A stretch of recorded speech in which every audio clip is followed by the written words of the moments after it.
Ayan, what you need to know mga kapiksi, no?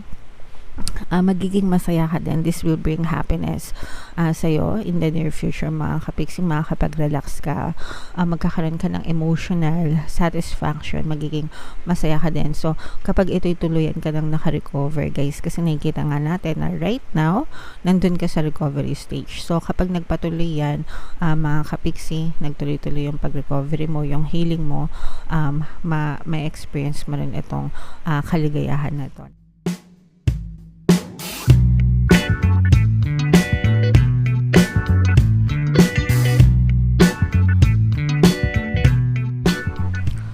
Hello guys, hello Capricorn, welcome back to Pinay Pixie Tarot. Ang pamagat ng episode natin for tonight is Story Mo Ba To? Ito ay isang timeless reading mga kapiksi para sa Capricorn, Sun, Moon, Rising, Sign, and Venus. Sa reading na to guys, titingnan natin where you are right now, mga potential and challenges nyo, what you need to focus on, your past, present, and future energy guys, yung mga suggested approach, and yung potential future ng story nyo. So, shuffle ko to guys, hanapin ko yung energy ng Capricorn. Alright, so Capricorn guys, kayo ay represent ng Queen of Pentacles sa ating spread. General reading lang guys, pwede mag-resonate, pwedeng hindi. Combination ng positive and negative energy. Comment down below guys if feeling nyo naka-resonate kayo. Where you are right now mga kapiksi, ito yung recovery stage, no? For some of you guys, pwedeng unti-unti nyo nang nalalampasan yung mga pagsubok, yung mga challenges na nangyari sa buhay nyo. Guys, okay, unti-unti kayong nakakabangon and unti-unti kayong nakaka-recover. So, pwedeng hindi pa siya totally tapos kung meron kayong mga current na pinagdadaanan, pero ang importante, hindi na siya ganun kabigat para sa inyo. Kasi, natututo na kayong bumangon, okay? Natututo na kayo or nagsisikap na kayong bumangon mga kapiksi, knowing and understanding na at the end of the day, wala din naman talagang ibang makakatulong sa inyo kundi ang sarili nyo. Alright? Yung mga potential and challenges, ito yung mga challenges nyo guys, kasi for some of you, sariwa pa, no? Medyo sariwa pa sa isip nyo yung nangyari sa inyo, yung challenge na nangyari sa inyo, yung pagsubok na nangyari sa inyo. So, hindi nyo pa siya agad-agad na nakakalimutan. Although bumabangon kayo, pero kumbaga parang nabibilanggo pa rin kayo sa kanigahan, hindi pa rin mawaglit sa isip nyo yung pagiging nega, kasi nga sariwa pa. And okay lang yun guys, kasi tao tayo, 'di ba? May emosyon tayo and natural lang na masaktan tayo, malungkot tayo kapag may nangyayaring hindi maganda sa atin. So, okay lang 'yan, pero malalampasan niyo din 'yon, mga kapiksi. Just tell yourself na this too shall pass, okay?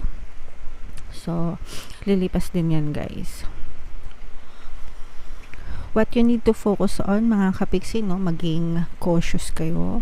Kumbaga, wag kayong basta-basta magdesisyon, mga kapiksi, and kung pera yung naging problema nyo, dapat matuto na rin kayong mag-save paunti-unti ng pera kahit maliliit lang na halaga mga kapiksi, no? Kasi yung maliliit na halaga na yun guys, kapag pinagsama-sama nyo, pag pinagsama-sama nyo over time, malaki din yung idudulot nyan sa inyo guys. Okay, so sikapin yung makapag-ipon ng pera guys. Kahit maliliit lang na halaga, every month or every week, depende kung ano yung source of income mo. And yeah, kahit sa bote-bote lang, alkansya lang guys, over time malaki yung value nyan pag pinagsama-sama. Okay, your recent past mga kapiksi, no, parang meron kang na-discover, pwedeng merong secret sikreto na na-reveal sa inyo guys, o kaya meron kayong na-discover from your past. Pwedeng ito yung naging dahilan ng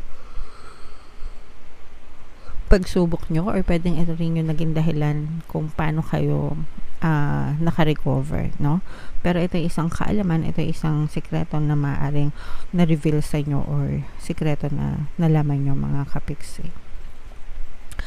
And yung greatest strength nyo guys, talagang pilit kayong bumabangon, no? At saka isa din sa greatest strength nyo is merong kayong somebody na tumutulong sa inyo. So, na tumutulong sa inyo para maging source of strength nyo, para makabangon kayo, para makatayo kayo. So, this may be your partner or a specific person. If may mga jowa na kayo, pwede mga anak nyo, pwede mga magulang nyo, pwedeng best friend nyo, ganyan. Doesn't matter kung sino sila. Ang pwedeng kayo din, no? Pwedeng kayo din, guys. Kumaga parang yung sarili mo, yun yung palagi kong gustong sabihin sa inyo, guys. Yung sarili mo, yung best friend mo. And walang ibang taong makakatulong sa'yo, kundi ikaw din, di ba? Yes, maswerte tayo kung meron tayong pamilya, mga kamag-anak na tumutulong sa atin, but at the end of the day, sa atin yung pinaka-greatest source of strength yung sarili natin, mga kapiksi. Okay? So, isa yan sa mga greatest strength mo. See, in the near future, guys, no, ayan, no, dalawa pa rin kayo. Hindi ka iiwan nitong person na to na naging source of strength mo in the future. Magiging solid pa rin, no, na kasama mo siya. Pwedeng ano din to, no, guys, pwedeng recovery din sa relationship itong nakikita natin, mga kapiksi. Let's say for example, baka yung challenge nyo is nagkaroon kayo ng problema sa relationship, pero nakita natin na in the near future, okay na okay pa rin yung relationship nyo, mga kapiksi. Okay? So, take it how it resonates, guys. Iba-iba kayo ng sitwasyon. Pwedeng pagsubok sa buhay ito, pwedeng pagsubok sa relationship. It doesn't matter, pero nakikita natin yung energy na talagang unti-unti na kayong nakabangon, guys. Alright? And yung suggested approach, mga kapiksi, is wag kayong see with your eyes closed. Yan yung ibig sabihin nun. And magkakaroon kayo ng kapayapaan and kapanatagan sa buhay nyo. Kasi kapag let's say for example, negative yung nangyayari sa paligid nyo, negative yung nangyayari sa circumstance nyo, syempre kapag nag-react kayo ng nag-react dyan sa 3D na yan, lalo lang lalala yung sitwasyon nyo. Pero if you use your imagination, visualize na magiging okay din yung sitwasyon ko, and instead na magreklamo kayo sa mga problemang nakikita nyo sa physical reality nyo, mag-daydream kayo instead, no? Mag-visualize kayo na okay yung kalagayan ko, okay yung sitwasyon ko, di ba? Para mabago ng tuluyan yung inyong physical reality. So, in short, guys, wag kayong magpa-apekto sa mga nega na nakikita nyo or na-experience nyo sa inyong physical reality. Okay? Ayan, what you need to know, mga kapiksi, no? Magiging masaya ka din. This will bring happiness sa'yo in the near future, mga kapiksi. Makakapag-relax ka, magkakaroon ka ng emotional satisfaction, magiging masaya ka din. So, kapag ito'y tuluyan ka ng naka-recover, guys, kasi nakikita nga natin na right now, nandun ka sa recovery stage. So, kapag nagpatuloy yan, mga kapiksi, nagtuloy-tuloy yung pag-recovery mo, yung healing mo, may experience mo rin itong kaligayahan na to na pinapangarap mo, mga kapiksi. So, tuloy-tuloy lang, wag susuko sa ginagawa, guys. Okay? So, yung next na excuse me, yung next na message natin, your hopes and fears. This is more on fears, mga kapiksi, kasi meron pa kayong fears, no? Meron pa kayong takot. Sabi ko nga sa inyo, guys, diba yung iba sa inyo medyo sariwa pa yung inyong pinagdadaanan. So, natural kapag sariwa pa yan, nandyan pa yung maiisip nyo pa ulit yung nakaraan, pwedeng mag-spiral pa kayo, pwedeng matakot pa kayo, nandun pa yung fear na baka maulit ulit, baka mangyari ulit, diba? So, and ito yung fear na lumalabas sa inyo, guys, no? Because habang hindi pa siya, kumbaga parang medyo natanim, malalim yung pagkakatanim ng negative circumstance na yan sa buhay mo. And kapag ka hindi mo yan binitawan, nilet go totally, guys, makaka-apekto pa talaga yan sa buhay nyo, mga kapiksi. Okay? So, you have to learn to let go, guys, of your fears, negative emotions, negative assumptions. para talagang tuluyan kayong makarecover, makabangon, kasi habang nandun yung negative emotions guys sa puso nyo, hindi matatapos yung problema nyo. So you have to learn to let go and focus on yourself and focus on your healing guys, focus on your recovery hanggang sa tuluyan ka talagang makabangon sa sitwasyon mo. Alright?